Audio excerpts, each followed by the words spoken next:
E aí, pessoal? Se vocês se empolgaram e já colocaram o Visual Studio 2022 na máquina, talvez vocês tenham visto algumas novas coisas que podem estar dando um pouco de trabalho aí para quem, principalmente para quem está começando. E hoje eu vou falar sobre o aplicativo de console, aquele tradicional que a gente, em geral, utiliza quando está fazendo algum exercício ou coisa do tipo. Então eu vou criar um novo aqui, ó, console app, ele está aqui do ladinho, mas você também pode achar por aqui.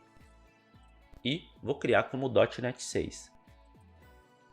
Olha só o que a gente tem aqui. Eu resolvi trazer isso porque como a maioria absoluta dos tutoriais, eles não estão desenvolvidos em .NET 6, claro que acabou de lançar, o que a gente achava anteriormente era o seguinte. Vou criar um novo projeto, console também, mas dessa vez .NET 5. Até o .NET 5 era assim que ele criava. Então ele traz pra gente esse usem, um namespace com o nome do seu projeto, classe programa, esse static void main string args que tanto assusta quem está iniciando, para finalmente executar alguma coisa, vamos dizer assim, real, alguma coisa que a gente possa ver. Então, vamos dizer aí 12 linhas para uma coisinha só. Isso assustava muito quem estava iniciando. E até a gente que vai iniciar alguém, vai orientar alguém a programar, a gente só queria fazer a pessoa, vamos dizer assim, escrever um Hello World, que é a coisa básica que todo mundo que inicia está fazendo. Mas obviamente a pessoa que estava vendo pela primeira vez queria saber, mas o que é use, o que é system, namespace, olha quanta coisa. Static, void, main. Isso assustava muito o pessoal.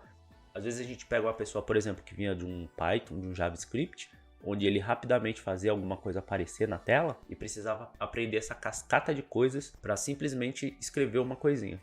O que a gente costumava fazer, olha, ignora isso tudo, você vai aprender no tempo correto. Mas isso não é a forma ideal de se ensinar alguém. A pessoa sempre vai ficar, nossa, mas por que eu não estou vendo isso agora e tal? Então, a partir do .NET 6, é isso aqui que aparece. Sendo que essa linha é simplesmente uma explicação, vamos dizer assim, do que está acontecendo. Quando você clica, você vem com essa parte da documentação aqui explicando que os novos modelos C# geram instruções de nível superior.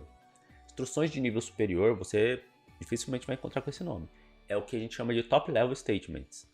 Isso não é novo no C# 10, isso já tinha no C# 9, é que agora, com o .NET 6, o Visual Studio 2022, o modelo padrão de um aplicativo console já utiliza essas instruções de nível superior, mas que eu vou me referir como Top Level Statement. Então, sempre quando eu falar isso, você já sabe o que significa. A gente pode, inclusive, apagar a primeira linha, obviamente apagar essa linha em branco, e ele continua funcionando. Temos aqui o nosso Hello World. Ok.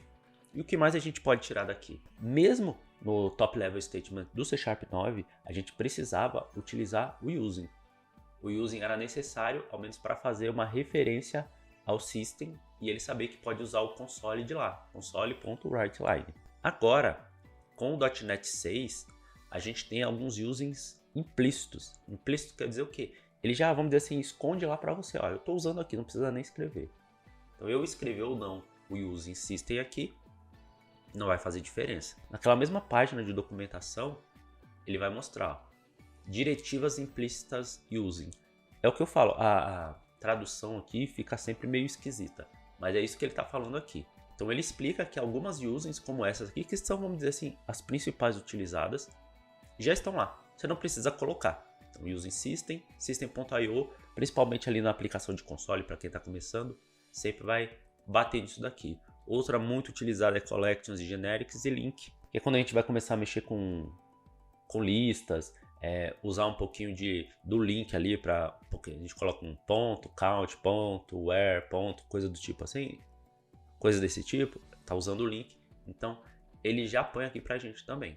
E uma outra coisa super interessante que eu já vou deixar aqui para vocês são as diretivas globais, o using. Seria um using global. E o que eu quero dizer com isso? Antes, a gente precisava colocar um using aqui e se a gente utilizasse outra classe, usando o system, a gente também precisaria colocar o using lá. Agora a gente pode simplesmente fazer uma coisa. A gente pode criar uma nova classe e aí você pode chamar de, por exemplo, using globais. Repare que quando a gente cria uma nova classe, mesmo sendo aqui no .NET 6, ó, ele já não faz o top level statement. Repare que ele põe um namespace pra gente, coloca aqui, ó, internal class, com o nome que a gente criou.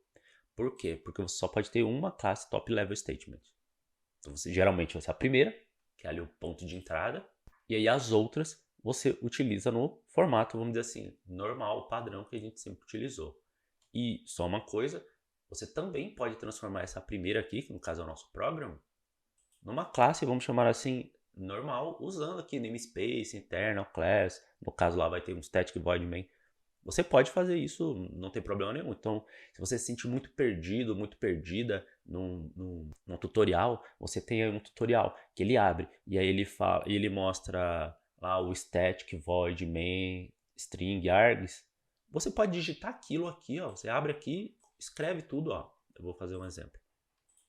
Ó, tá tudo isso aqui. Lógico que você tem que tomar cuidado com o namespace, o nome da classe e tal. Se for o program, não tem problema. Mas ó, vou copiar exatamente a mesma coisa e ele vai funcionar. Repare aqui, ó, hello world, mesma coisa. Como eu falei, né, o nome aqui não faz muito sentido porque a nossa solução e projeto é console app 2, aqui tá 3, mas isso aqui não importa para o funcionamento em si. É mais para a organização do seu código. Então, se você estiver perdido, perdida, faz isso daqui.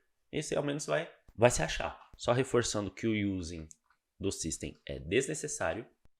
Hello world. Agora a gente também tem uma coisa que eu considero muito legal para organizar o código, que é assim, o namespace, tudo que está ali dentro daquela classe, ele já vai para o namespace. Eu nunca vi uma pessoa colocar no mesmo arquivo 2 namespaces diferentes. Continua podendo colocar, se quiser eu posso criar um namespace aqui embaixo, mas para 99,99% das soluções, como o namespace é sempre o mesmo, a gente tira essa chave,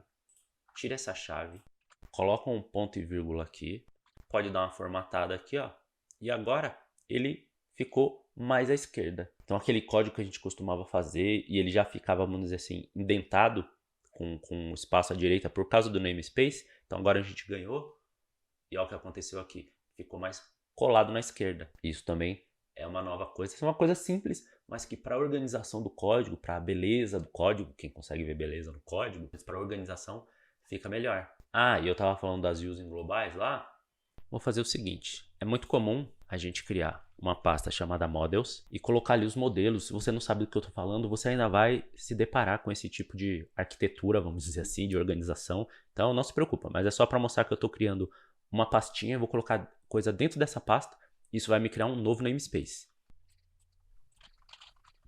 Então eu criei aqui a minha classe funcionário e repara que ele já dá pra gente um namespace dividido aqui, ó. Como eu estou no namespace console app 2 e criei uma pasta, ele cria para mim também um namespace models. Beleza. Eu posso ir lá no meu using globais e aí já deixa eu mostrar uma coisa para vocês antes. Vamos abrindo alguns parênteses aqui. O nome using globais ele não é obrigatório, não é uma coisa padrão do C# ou coisa do tipo. Eu posso pôr qualquer coisa. Eu vou colocar xxx aqui só para vocês verem. Obviamente vocês não vão usar isso aqui de verdade, né? Porque não faz sentido, não representa nada. Mas o nome do arquivo ele não importa. Na verdade não importa se quer que ele seja uma classe. E aí eu vou abrir um parênteses dentro de um parênteses, mas eu vou fechar todos os parênteses, podem ficar tranquilos. E aproveitando os parênteses, eu peço que se estiver gostando do vídeo, deixa um like, se inscreve no canal, compartilha com alguém. Principalmente agora que tem essas novidades do Visual Studio 2022. Mas vamos voltar para cá. Um dos parênteses que eu vou fechar agora é esse tipo de cursor que tinha no Visual Code e não tinha no Visual Studio, e eu gosto muito dele, que é o seguinte, você segura o Alt e o Shift e usa a setinha do teclado. Então eu estou indo para a direita aqui, ó, até aqui normal, mas se eu colocar para baixo, ó, eu consigo selecionar em mais de uma linha. Eu poderia alterar todas as linhas ao mesmo tempo. Estou voltando aqui, estou colocando ó, global. Legal? Esse é um dos parênteses. O outro é mostrar para vocês que eu não preciso realmente ter uma classe e o nome do arquivo independe, ó, tá aqui como xxx, mas pode ser qualquer coisa, então eu, para organizar, posso simplesmente usar using globais mesmo, só para ficar mais organizado para mim, para eu saber o que significa aquele arquivo ali no meu projeto, mas vocês usem o que achar melhor. Vou deixar em branco só por enquanto para mostrar para vocês o seguinte, eu criei aquela classe funcionário, então se eu for utilizar ela aqui, vou receber um erro. Por quê? Porque eu não estou usando o using indicando aquele namespace. Colocando o namespace aqui, funciona tudo certo. Achou aqui o funcionário e não tem nenhum erro, ele funcionaria normalmente. Mas eu vou usar aquele namespace do modules muito durante o meu programa em outros lugares. E o que eu quero fazer? Deixar ele global. A partir de agora, ele some o erro, que eu tinha tirado daqui, ele deu erro, mas agora não dá mais erro, porque ele está como global. Se eu rodar isso daqui, vai funcionar normalmente. E é aqui neste local que eu deixo arrumadinho as minhas usings.